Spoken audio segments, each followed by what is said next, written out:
Oh, That was was she, really, yeah, she was the thing tonight with Mindy she Hart. was the only one? I think she was the only one. Okay, Mindy did a really good job with that. She really did. good. You I did a haven't good seen job, any. Zach. Yeah, thank you. You did good. Jesse, can you hear us okay?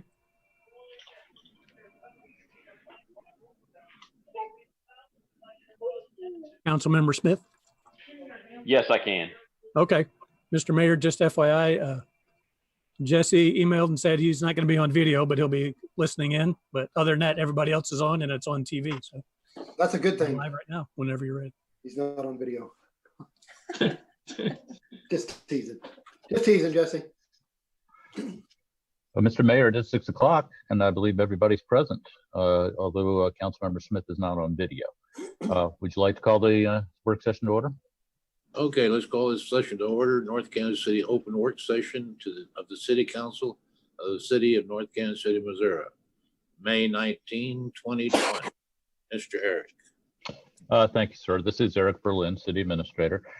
Tonight's work session is about the Coronavirus Aid, Relief, and Economic Security Act, commonly known as the CARES Act, which was passed by Congress on March 27th.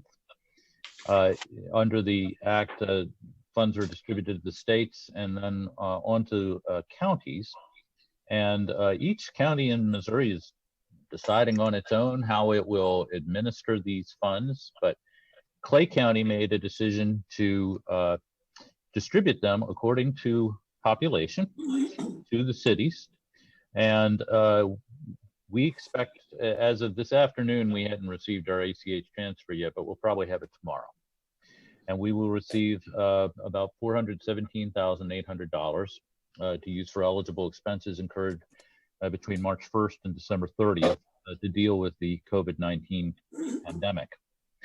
The CARES Act provides that payments from the fund may only be used to cover costs that are necessary expenditures incurred due to the public health emergency with respect to COVID-19, which are not already budgeted. In other words, you can't double dip.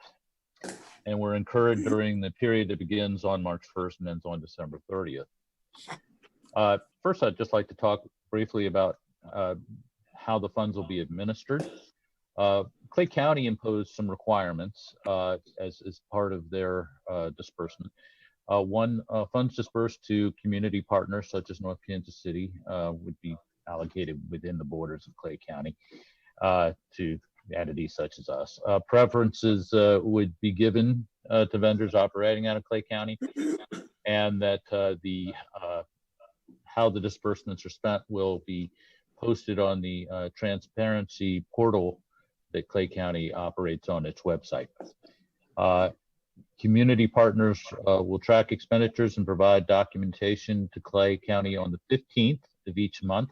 We've been working with county staff on spreadsheets and other forms on which to do that. And community partners are being asked, though not required, to return all or part of unused CARES Act funding on October 1st for reallocation to other community partners in Clay County. Funds that are provided as a direct payment from the county that aren't expended would need to be returned that aren't expended by the end of the year would need to be returned in January of next year. City staff is going to keep these funds segregated, and our intention is to bring the expenditures that are made out of this fund to the City Council the first meeting of each month in time to get them then on to the county on the 15th. We were thinking we'd do it as a budget amendment, and so you would see exactly what expenditures were made and would approve of those expenditures as a budget amendment. Any questions about that before I go on discuss eligible uses? Councilmember DeLong. Okay, first on the actual reception of the money, you said we haven't received. The other day they said, I thought during their meeting they thought it would either be there. I thought yesterday. I thought they said they were going to wire it out yesterday. So have you talked to them this week about? Yes, we heard from county staff today, and according to the assistant county administrator, she said that the fund that the treasurer had indicated to her that our funds had been transferred, but our finance manager indicated that we didn't have it as of this afternoon. We expect we'll have it in our treasury tomorrow. We're not concerned about that. Okay. I was just, I know I've been playing some games, so I just want to make sure we're all good there. Also, on the October 1st date, the funds don't have to be returned back to the feds until January, right? That's what you said, or they have to be used by January. Yeah, this is a county request. But the county moved it back to October 1st. They are asking the municipalities to consider returning unused funds that they haven't spent by October 1st. I suppose if they don't expect it, so that they could be reallocated to others who might use it. That's their request. It's not a requirement. Is that if we don't have a plan for it or we haven't actually used it? Either or. I think yes. Either or.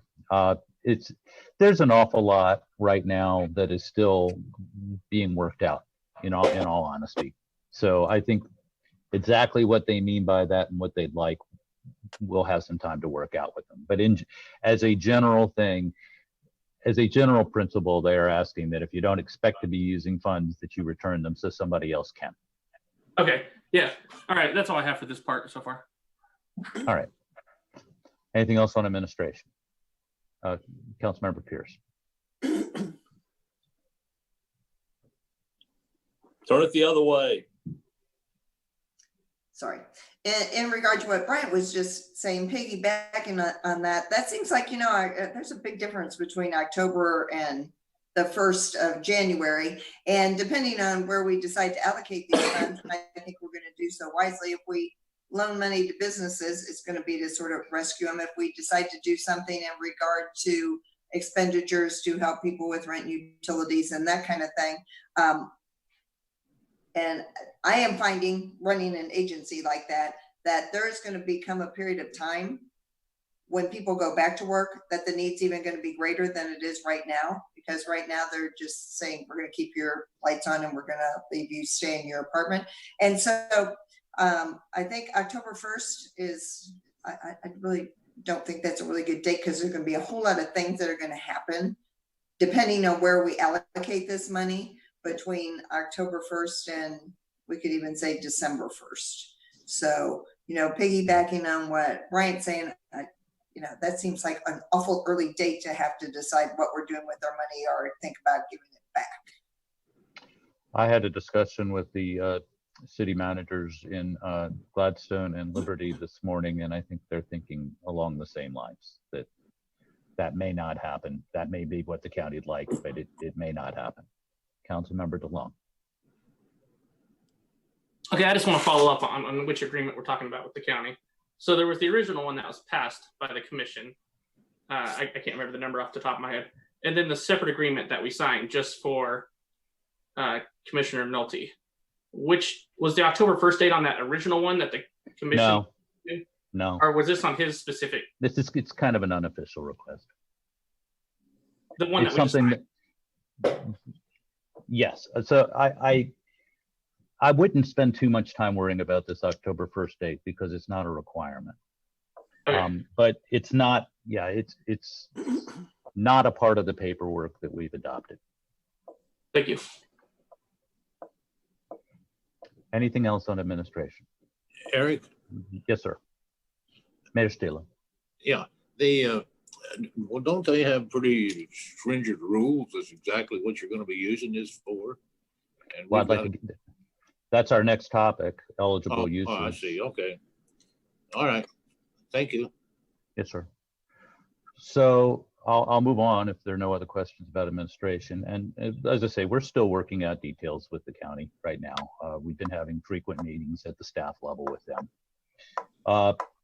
So again, this is all a fairly new program. And from talking to the other cities in the county and also just hearing what other cities around the state are taking, we're all trying to figure out exactly what this can be spent on and what it may not be able to be spent on. One thing that I think is relatively clear to us is that it cannot be used for payroll expenses for employees who we already have on the payroll. Now, if we had overtime that was specifically spent on dealing with this crisis, that might be an eligible expense, but we can't, again, you can't double dip, so to speak, and say, well, we've got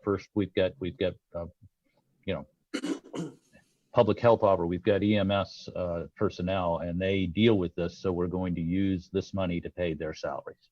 If it was budgeted before, it's not an eligible expense. But others things that are specifically listed are things like employee expenses for acquisition and distribution of medical and protective supplies, including sanitizing products and personal protective equipment. We have used some of the funds so far to purchase things like that, purchase disinfectant, sanitizer, masks, gloves. We have used some of the funds where we would give that to you for your approval. Expenses for quarantining individuals, if that became necessary. So far it has not been necessary for us to pay to quarantine anybody. Expenses to improve telework capabilities for public employees to enable compliance. Yes, we have spent money on technology to allow employees to work from home. So that would be, in our view, an eligible expense that we would put to you for your approval and intend to submit to the county. Expenses of providing paid sick and paid family and medical leave to public employees, if that became necessary. And then certain grants, which we can talk about in a moment. Before we get to grants, I just wanted to see if you had any questions that we can try to answer, and we're not experts either right now. I want to just make really clear, we're still trying to figure this out too. So I'm seeing Councilmember Pierce and then Councilmember DeLong. Eric, do you know, and I know we're all working through this, how much money we've spent so far on things that are acceptable to the county? I have two questions. That's my first question. Do we have just a ballpark in what we spent? I think we're in the $15,000 to $20,000 range. Okay, thank you. And then in addition, when we're talking about paid leave and medical leave,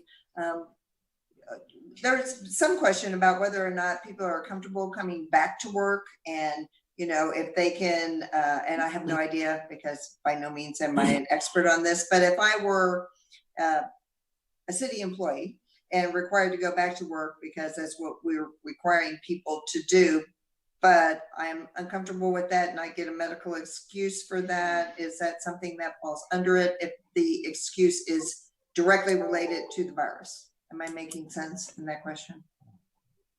I understand your question. I do think that as a matter of policy, that if we advise employees that it's time to return to work and we are doing everything we can to comply with social distancing and make the workplace as safe as possible, that we should not allow people to opt out of coming back to work and pay them out of federal I'm not funds. agreeing or disagreeing. Yeah. It was just a question. Thank you for those responses. Sure.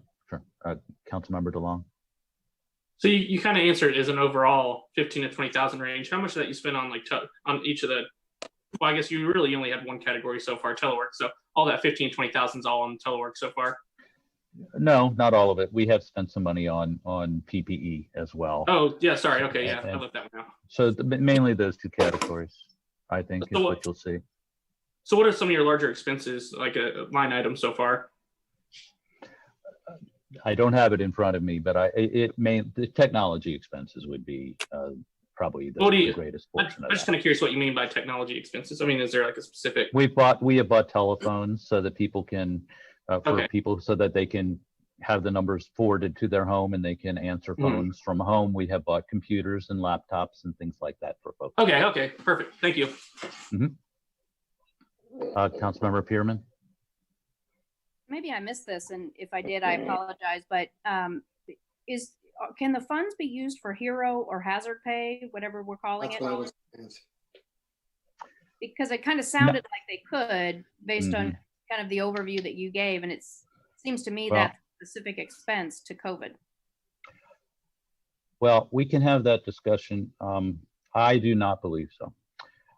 And again, you have the same text in front of you as I do. You can interpret it, but here's why I do not believe that. Now, if there was a specific, Clay County defines hazard pay, but they would define it as actually going and cleaning up an area that has potentially been contaminated. and that being a particularly hazardous task.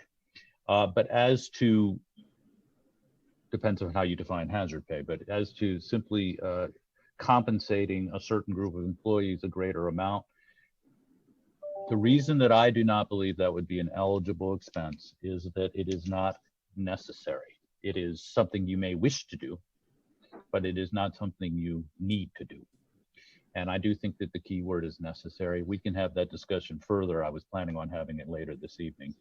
But you could take a chance. I see you, Councilmember Stewart. I'll call you next. You can take a chance and try to get those covered by federal funds. But in my view, if you wanted to do something like that, you should plan to do it with city funds. And I would not want to put in an expense that will likely be eliminated as an eligible expense. I would rather we didn't put ourselves in that position.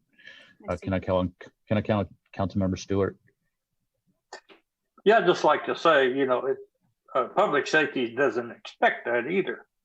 It's every day's a hazard.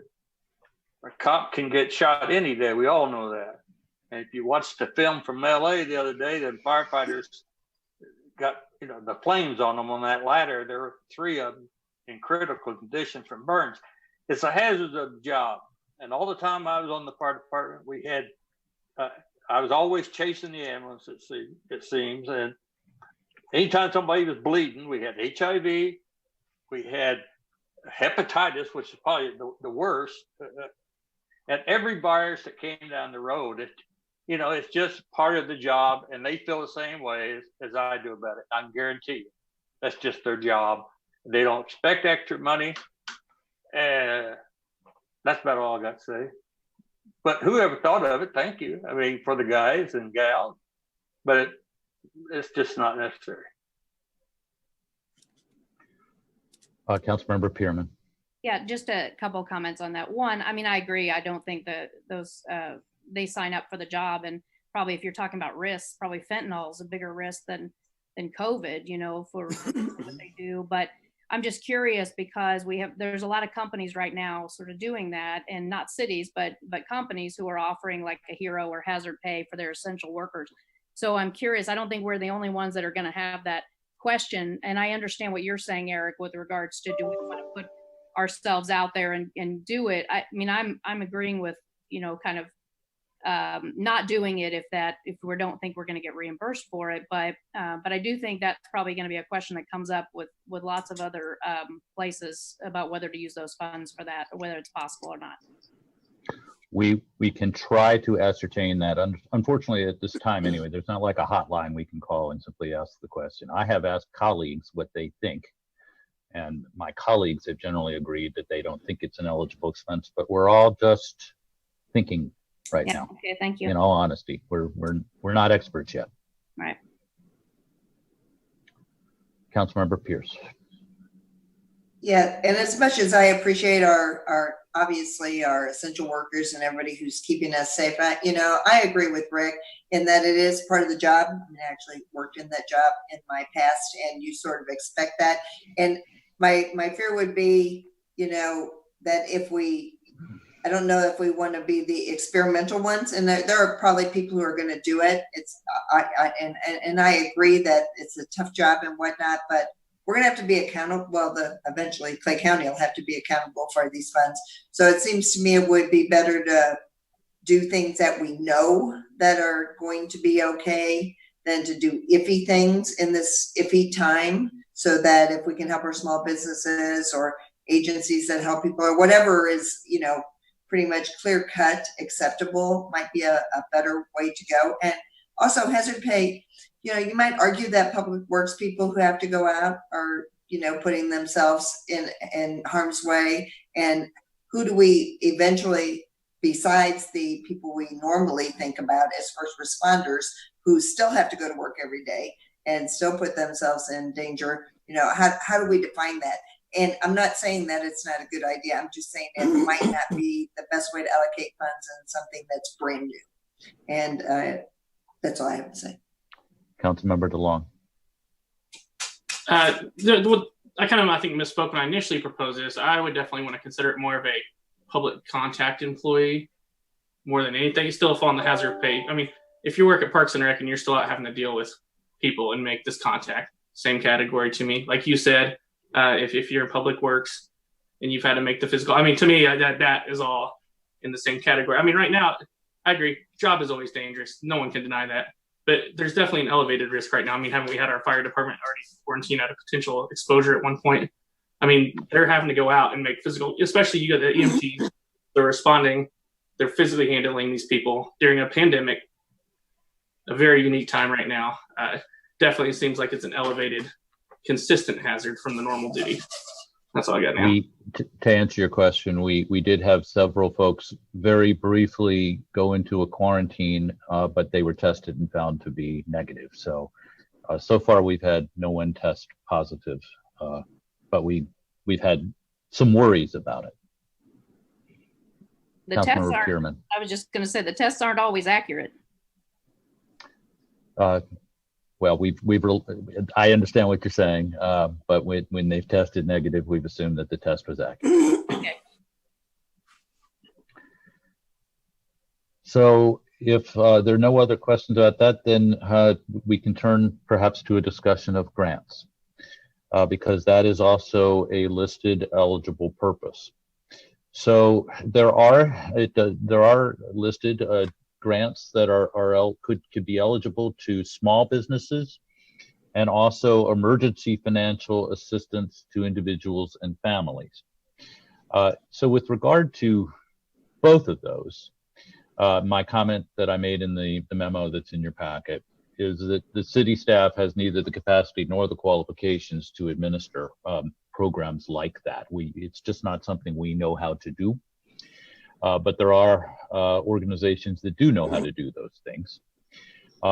The Clay County cities have had discussions with the Clay County Economic Development Council about doing this, which has worked with organizations that have done that with regard to small business.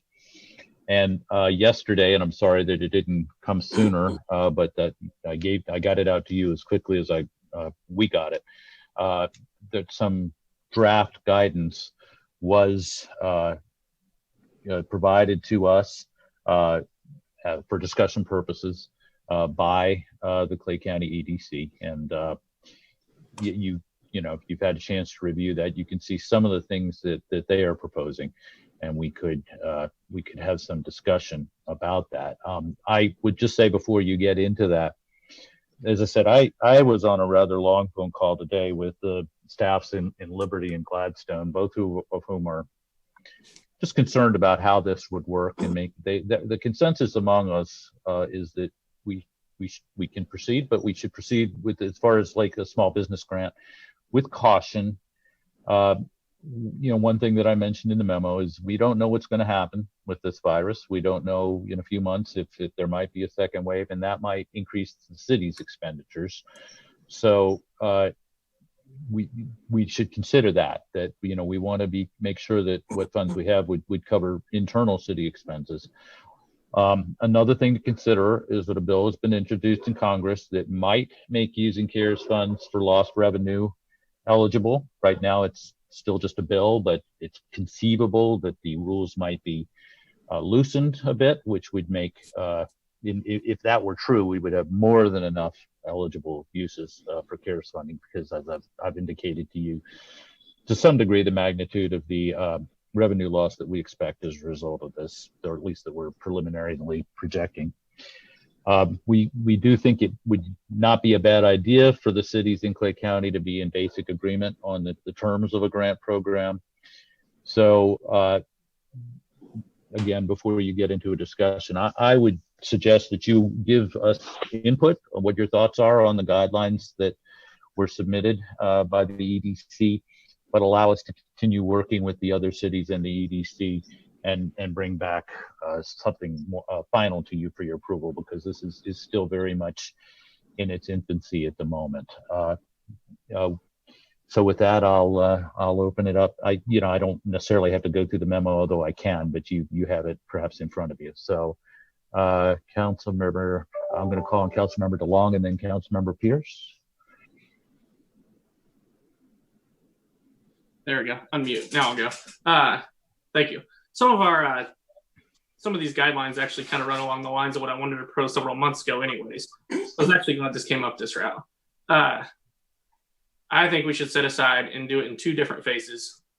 As was mentioned in, now I'm getting lost in my memos, one of these memos where you set aside like 100,000 now, hold another for a little bit later in case we have a second phase for small business grant purposes. Is really for all 3: social purposes, business grant purposes, city expenditure purposes. And what I had proposed before, was basically allowing grants of up to $5,000. This document showed $50,000 grants max. There's not a large pool. A $50,000 grants can be gone like that. I'm not going to go down the list. I'm going down the Clay County CARES Act grant program document right now. One of the EDC proposals was businesses have not received PPP or EDL federal relief. I think that should factor into the application. I don't think it should be an exclusion. Some people are finding out the PPP wasn't all it was meant to be, and there's going to be some issues, I think, with some of these other programs still. So I don't think that should be a sole determining factor on excluding anyone from being eligible for a grant. Moving a little bit further down, grants can be capped at $50,000. I would say our pool is pretty small. That might work for Kansas City, who got $13 million. We have $400,000 total to mess with. We can't do 50,000. I mean, I think you got to be somewhere in the 5 to maybe max 15,000 range. A little bit farther, grant applications taken in a first come first served basis. They'll be dated and timestamped. Don't like it. I think you open up an application period 5 days, and then you judge, you rank, however. I mean, you make sure they meet the qualifications. I don't think it's because you got the notification fastest and got yours turned around fastest. You're more eligible for funds than anyone else. I think you make it a 5-day period, and everyone that applies. I do believe the approval of the grants need oversight. We've seen what happens with the federal government. They go to all these large individual owner businesses and other, like Ruth Chris and all these other structures. I think it comes back to city council for final approval. I think the EDC, and I know there's some commentary in here that's not preferred, I think, but I think that we got to come back and there's got to be some vetting of the list. Let's see. Fewer than 20 employees, I think that's good. Public-facing business that has borne the brunt of the closing, such as retail, restaurants, entertainment, fitness, and personal service. I agree with that. My initial proposal was first to hit on the businesses that were most impacted, essentially by like a cancellation of Snake Saturday. I mean, that's the Black Friday for a lot of these businesses, and also large sales tax revenue generators for us. I mean, so whatever we can do to help them. And then going down the questions to avoid the charges of favoritism. But I don't know. I mean, at some point, someone's going to have to cross that road, and the buck's got to stop somewhere. It might as well be with us. I don't know why it can't come back to city council and we just go ahead and step up as a collective body and make a choice. I mean, that's what we're here for. May I ask you a question, sir? Yeah. On that, would you have the EDC make the initial recommendations and then it would come to you for an up or down vote? Okay, I'm seeing you nod. All right. I feel like that kind of heads is both ways. You do have a third party setting this aside, and we can look at it, and most likely, probably gonna think they do a good job, but maybe there's one that slips in there. We all kind of look at it as a group and say, well, no, we don't think that belongs. So I think that just gives us that last yes or no on that. And that's all I have for the moment, I believe. Let me check the rest of my notes here. And definitely, I would definitely fine tune a little bit, specifically the type of businesses. I mean, it's pretty well laid out in there, but I do think we can find that before we send that to them.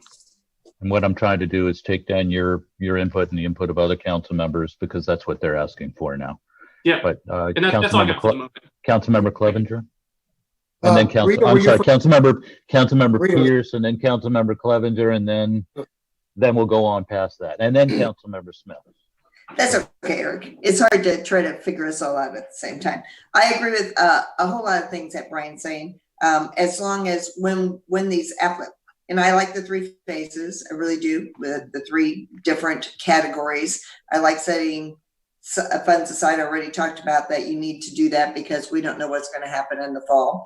I have a question. The monies that are part of this, do they have to be spent, or do they have to be allocated to North Kansas City specific entities?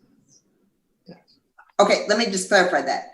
And, you know, and I'm not going to be part of any of the allocating funds. I will abstain from any if we do decide to make this city council vote, because I run a not-for-profit in North Kansas City, just being very clear on that. But I'm asking if they give money to people, like my agency right now in North Kansas City is the only one who does these sorts of things. Does it have to be, if the money's given to North Kansas City, a North Kansas City agency? I know you can allocate it out, but then that becomes very complicated. So if you can answer that question first, then I'll ask my next, I'll make my next statement. I would think, ma'am, that funds that are allocated to North Kansas City would have to be spent for North Kansas City entities. Yes, ma'am. That would be, yes. All right. So that being said, and again, I'm not going to vote on any amount of allocation of monies or whatnot if that becomes one of the three things we choose to talk about.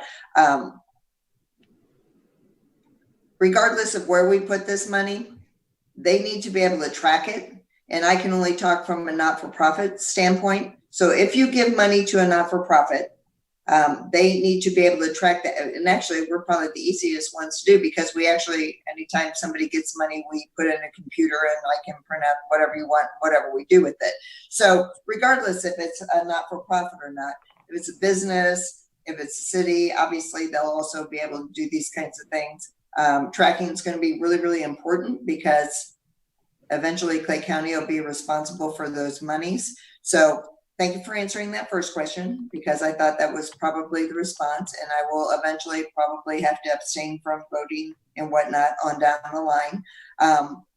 But it's important that whoever does this, business-wise, city-wise, not-for-profit-wise, that they have a really good ability to account for funds that are allocated to them, so that when we report it back, you know, well, we won't be on the hook for it, but Clay County won't be on the hook for it.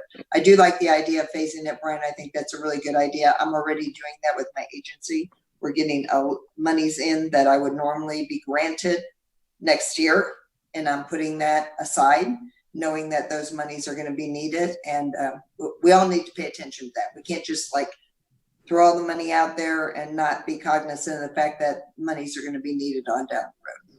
So thank you. If I could just clarify one thing before I call on Councilmember Clevenger, the city would be, I think, actually on the hook if monies were misspent. We committed to that when we adopted that resolution on May 8th. So in fact, it is important, as you're absolutely correct. It's important that this money be properly tracked and accounted. But we didn't get that's not amongst the things that we provided to you, but I think that's certainly understood. Okay, thank you. Thank you for that clarification. Yeah, Councilmember Clevenger. Okay, thank you. First of all, I am in agreement with a lot of what Bryant said as well. Setting aside, and we can decide on the amount of what we want to set aside for our business grants, making sure that we have enough for city expenses, and doing it in waves or phases sounds like a good idea to me as well. Councilmember Pierce brought up a good point about the, and that should be in our application process, of system of where the grantee has to account for this money and report back to the city. I agree that, you know, the grant amount, maybe $5,000 to $10,000 if we're only setting aside $100,000. I also would like, you know, Clay County Economic Development to administer the program, but I would like it to come back to us, as Councilmember DeLong stated, for an up or down vote. You know, as far as showing favoritism, I don't think that's going to happen. We also, with the Harris Charitable Campaign, we kind of do the same thing. So, and I think we've done a good job with that. So, but I'm in agreement. You know, we need to decide on an amount and the phasing, but I do like our council oversight at the final decision. Councilmember Smith, and then Councilmember Pearman. Can you hear me okay? Mm-hmm. Yes. Okay. Yeah, I'm 100% with Bryant on that. He made pretty well all the points I had written out. Just wanted to reiterate with the time stamping, that really that sort of hurt the PPP and EIDL situation, particularly EIDL. We don't want to get into this race for the money. Get the applications right, get them completed. Don't, force these businesses who have the best accountants to be the first ones on the chopping block. Excluding businesses who have gotten EIDL and PPP funds is like, I get why they added that in there, but I would rule that out. Like, again, it's a factor, but those are generally going to be loans. These would be grants. Like, it's a completely different funding mechanism. And then the decision authority, just by the way that EDC wrote this memo out, it shows that they're thinking in a much broader sense, especially with the 50,000 limit. It really does need to vest with us as a council. And Eric, would we be allowed to have an executive session discussion about this, or would it have to be in the open on how we decided on these grants? I think you'd have to do that in open session. But again, I mean, if the city says we want a $5,000 cap, then that can, then that's what the rules under which they would then make their grant recommendations. But when they come to you, I don't think you could consider those in executive session. I think you'd have to consider them in open session. The up or down votes on who they recommended. Who and what amount, I think, would probably be the two things you'd be asked to vote on. As long as we can hand them our set of metrics, then I would trust them to make good decisions, and then we could ratify those. But with what we have now, it would probably be a whole lot different decision than what we might make. So I do think we need final decision on that. And handing them metrics is part of what tonight's discussion is about. Yeah. All right, Councilmember DeLong. Oh, Pearman wants to go ahead. She can go ahead. Circle back around. Somebody else would like to take on this looking at 9 squares. I'd be happy to give it to you. All right, Councilmember Pearman and then Councilmember DeLong. I just have a couple things. One is I do agree with Councilmember DeLong on almost all of his points, and especially the point on the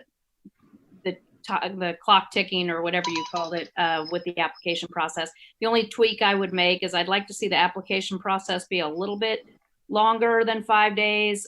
So, I mean, for me, I'd prefer like a 10 business day type thing, but that's just me. And my question is, on the business locations, like, I'm just kind of curious about that, because there's all different kinds of businesses with all different kinds of, is it where they're domiciled? Is it where they're physically located? If they have a physical presence, is it a mailing address? I mean, that's the part it's easy for the ones who have a physical presence in the city, right? We know that that's a North Kansas City business, but I'm just curious as to how that is going to be defined. Questions, and I don't have answers for you. I guess maybe we'd have to come up with some guidelines for that. Councilmember DeLong and then Councilmember Pierce. No, so I guess a couple questions would have to answer. I mean, I've thrown out the 5,000 to 10,000, but do we want to help a larger number of businesses with a smaller grant, or a smaller number of businesses with a larger grant? I mean, I think that's, we're thinking, I don't know, I just feel like we got to get some feedback or some idea where everyone is before you really decide what your other criteria is too. Whether that be, like I said, smaller grants for more businesses or larger grant for fewer businesses. And then, as well as, definitely, I think we need to hammer down some more of the criteria, because, like I said, I don't want McDonald's applying for it and saying, I don't know their situation. I know they have several, maybe a standalone here. Like, hey, this is our only one here in town, and this one's owned under this LLC, and it's pretty much standalone, and it's a franchise. That's not what we're trying to do here. So if we can get some language nailed down that prevents that from happening. I don't have that language off the top of my head here, but if we could find a way to try to narrow this down. I think the intention is to help the small local businesses. So what I'd like to suggest is, I don't disagree with anything you're saying about narrowing it down. I think that we should continue to work with it. We'd like to come back to you. I mean, this is good input, and I'd like to be able to provide that to them. I'd like to have the other cities hear what you're saying, and we can then try to work on North Kansas City specific thing. If you could come to agreement on those things tonight, but I think this is an introductory discussion. One point that Kim texted me and would just like to make is, because she'd been involved in some of the discussions about this, preliminary discussions that I hadn't been in. One reason perhaps for the the exclusion that was proposed regarding PPP or EIDL federal relief is the prohibition of using CARES funds for double dipping. So that might be a reason that it, again, we'll be happy to provide the input that you provided about how you see it as a factor, but not an exclusion. But that might be a reason why an exclusion might be the reason why this was put into the EDC proposal. Councilmember DeLong and then Councilmember Pierce. Actually, no, I'm guessing you don't have the answer to this. You haven't seen an application yet, or any sort of application. Okay, thank you. No, way too early. I'm sorry. We're just getting started on this. Yeah, I figured not. And as that question came out of my head, I figured you probably. Thank you. And I, usually when we bring items to you, we like to have them a little bit more baked than this one is, but this is still so early, and so it's a good discussion to get some initial feedback from you, but there's a lot more work to do on this. Councilmember Pierce. Just a couple things. You already kind of talked about if there are already exclusions in place, and staff needs to let us know what those are, because that'll make things a whole lot simpler on us. So Kim's already kind of referenced that there might be some exclusions, so that's great. That'll help us narrow things down. I don't know that necessarily, given the nature of different businesses, I don't know that it's really important to say $5,000 per business. I think it should be part of their application process, because businesses are different. Like if you have a little small business and a bigger business, I have none of the answers, but I don't think we need to say this is how much we're going to give every single person who applies. And I'm not sure that that was even implied. And I don't think that it necessarily was. My other point is that I also agree we need more than 5 days. I write grants. I do paperwork in these kinds of arenas. So do many of you. You may need more time than that, but we do need to say, okay, we're going to allocate funds to small businesses. You have from this day to this day to put in your application. And then once it's done, it's done. And then we also obviously need to have a system in place as to what we're going to be looking at. And then my last point is that when this does happen, let's just say for the sake of argument that, day 15 and the next week it's council meeting, then we look at everything at one time, because I think it's going to be really confusing if we don't set dates and then we don't say, okay, this is a recommendation of staff, or the third party via staff says this is the amount that we should allocate. And then it gives an opportunity for us to look at each of those and talk about each of those individually.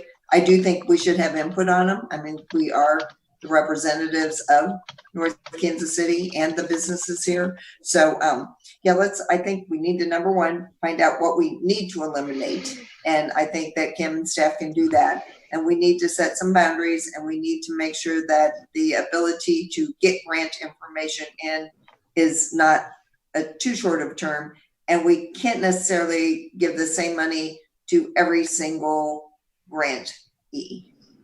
And that's all I have to say. Councilmember DeLong. Oh, I knocked over my whole thing. No, when I say that, I'm talking ceiling here. I mean, that's a max. It's don't apply for $50,000. We don't have that to go around. If part of the vetting process, I certainly would hope they look at some of their finance, say, well, maybe you don't need $10,000. You end up somewhere less than that. No. To me, it's just a ceiling. Another point though is the time of this. I mean, I feel like I know we're kind of waiting on Clay County EDC and other municipalities, but I mean, I wouldn't even have a problem meeting in between sessions again to hash out more of this, because these businesses need help now before it's too late. They don't need it in 4 months, 6 months. They don't need it October 1st. I mean, they need it 2 months ago. So the faster we can get done and get a program, the better. That's it. Thank you. Councilmember Pierce. I'm not disagreeing with you. I'm actually agreeing with you in that we need to set a time period that's sooner rather than later, and not just have these applications come in. We meet every week trying to look at 3 or 4 applications. I think it's really necessary to get money to these businesses right now. And these businesses also realize they need the monies right now. We just need to get the application form and things to them so we can, in a timely fashion, get the appropriate monies to these individuals depending on what ceiling we do now. I just don't think we need to set it up to where we meet once a week to look at 2 or 3 applications. That's what I'm saying. And if we need to meet more often, that's fine too. But I think that businesses right now know what they need, if there's monies available right now. And I think we can probably do this in a manner that's, you know, not so disjointed where we're piecemealing things. And it also kind of holds them accountable also to get their paperwork and things into us as well. I want monies to small businesses as quickly as possible. And I think that by saying, okay, get these in by a certain date, once approved, you meet things, city council's going to look at them, and then we move on down the line. And we don't only have to do that once. That's not what I'm saying. I'm saying we could do that more than once, but we need to do it in groups rather than in like tiny bits and pieces. Councilmember DeLong.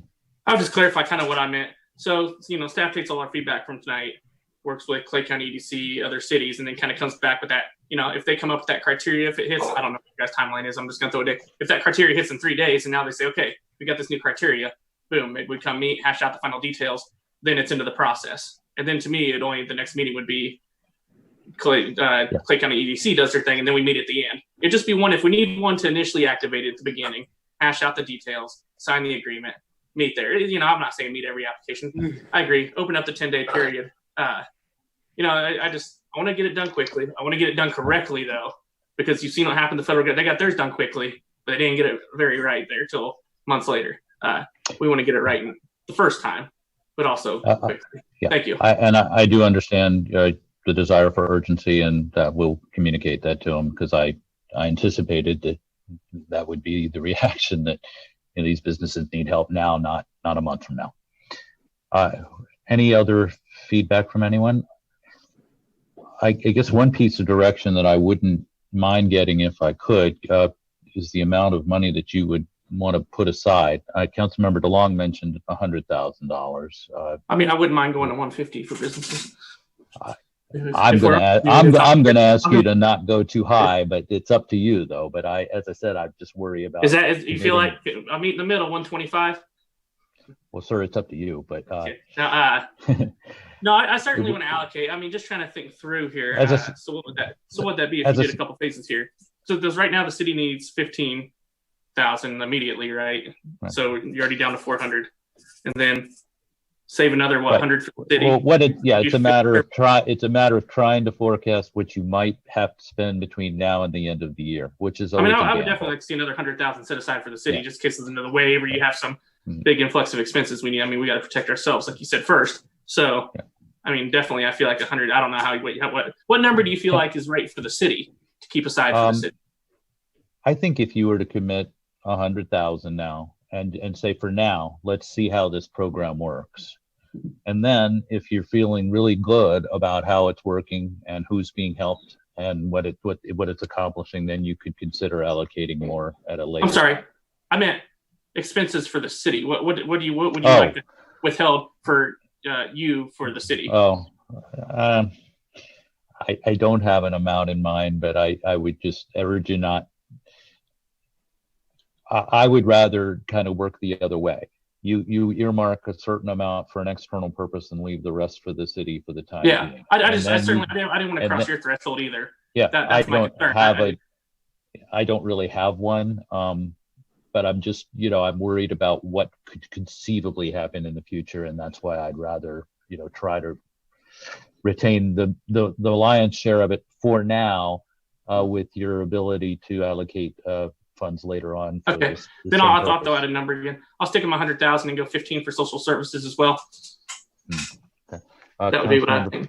Thank you, Councilmember Pearman. I just want to say, so I'm in support of doing this in phases. So whether 2 or 3 phases, and I'm okay with the idea of 100,000 to begin with, so for phase 1. And I think the number of phases depends on how quickly we can kind of get this up and running, because obviously the clock's ticking. We have only through the end of the year. And the 10-1, we had talked about the 10-1 date and reallocating, back to the county. And I think that's a really interesting idea. Problem is, I'm afraid that fall is going to be even worse, you know, for businesses, and we could really need those funds at that point. So I would recommend 2 or 3 phases, depending on how quickly we can get it up and running, and a certain amount of money. And I'm fine with I'm fine with Brian DeLong's suggestion of 100,000 for businesses and 15 for social services, and then see how that first round goes, and then go from there. The only thing I would add is that I want businesses to have the opportunity to reapply for the second round. So I don't want, because they've applied for the first round, for them to be out of, I mean, I do want to have that question on the application so that we know that, but I want them to have the opportunity to come back to the well again if needed. Councilmember Pierce. I agree. I agree with that, Valerie. That's a really good idea. And I actually think 3 phases are probably a good idea. I think, you know, well, depending how quickly we get this first phase out. If we don't get it out quickly enough, it might be 2 phases, and then we may be looking at in October. And I do like the amounts that you're talking about. I think that they're doable. I think they're spendable. The thing is that we have to spend this money during those particular times. If you're allocating money to the city or to businesses or to agency, then we need to be able to spend that money so that we're accountable to it. And then, you know, again, I'm sorry, I run an agency. So I know how we're going to do, well, we don't know how we're going to do businesses, but they're going to apply. And frankly, if we're using just North Kansas City, we literally are the only agency in North Kansas City that does this particular service. And I'm sorry. And again, I'm on the council. I'm just trying to be transparent. If there's I want to make sure as an agency and particularly as a city council member at this time, that this doesn't come back to, you know, be favoritism or whatever. And I'd be delighted to and have the ability to allocate these funds and account for these funds. I'm just in a really delicate position here, and I just want to make that really, really clear. So I'll just kind of leave it up to you guys to talk about that amongst yourselves. Councilmember DeLong and Councilmember Pearman. So this is going to go back to Rita. So I definitely, I think there should be a vetting process for the social. I mentioned more business earlier. I was focused on the business side, but definitely need a similar vetting process. So, I mean, you as being in this field, do you think there's a way that they could also be distributed maybe to other charities that help people within North Kansas City? I mean, I know there's other charities that help people, but is there a way you could see where that's manageable? Unfortunately, well, I wish there were more that did, but we do specifically what's been outlined that I've seen, help people pay their rent. Yeah. The things that are listed there are things that we do or can do, and more importantly, can be accountable for. We're part of a system called MAC. So anytime anyone comes in and receives services for us, we report them into a database. So it's just like the Harris Grant. When I present the Harris Grant money to the city and show them what we've spent money on, it's there. I mean, I can do it, and we're accessible. And, you know, there are not agencies in North Kansas City who do the things that are outlined in the CARES Fund as what were shared with us. There's just not. So I don't know. Okay. That's the answer to your question. All right. Well, I just have one more question, then I'll shut up till the next meeting, which is getting ready to start. This one's for staff. The 5%, I mean, we comfortable with the 5% going to EDC? I mean, is that a reasonable fee? I don't know what it normally costs to pay someone to administer a program like this. Is that a reasonable? I am honestly not sure about that. I think when I was on the call with our sister cities this morning, there was some discussion about that. So I'd like to explore that further with EDC and the other cities. Okay. So okay, perfect. I just want to thank everyone for the discussion, and I think it's important that we're discussing it. Thank you. I just wanted to say real quick that I just think we should separate. I mean, whether the application process is the same, I think we just separate out businesses versus social services. And Councilmember Pierce is part of the business discussion, but she's not part of she recuses herself from the discussion on social services. And I'm okay just kind of seeing what comes in. I mean, maybe her agency is the only application, you know, if they get it together and make it by the deadline. But maybe there are other places that, or other, ideas that maybe we're not thinking of where they apply. And so I'd like to just kind of see where it comes in and then have staff separate those into 2 buckets. Councilmember Pierce. Just one more thing, and thank you, Valerie, I appreciate that too. And I hope there are other agencies who also apply. And I would like to say that whatever agencies do apply, they need to also include administrative costs in part of this, because there is an administrative cost in like providing these kinds of services. So when the application form is put together by whomever, they also need to keep in mind that there's administration costs for actually doing these kinds of services, not a large amount, and they need to determine what that will be given whatever it is they grant. But and I do want to recuse myself. So whoever puts that their application together, they need to incorporate administrative fees as part of the services that are going to be rendered. And I hope there are other agencies. I'm happy to share. Thanks. Move to adjourn.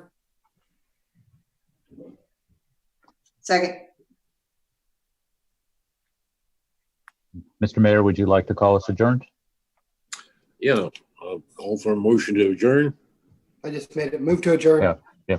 Second. If you could, if you adjourn the meeting, Mr. Mayor, then the work session will be adjourned. Okay, All right. let's adjourn the meeting. We'll see you in a few minutes. Thank you. Are we coming back right at 7? Thank you.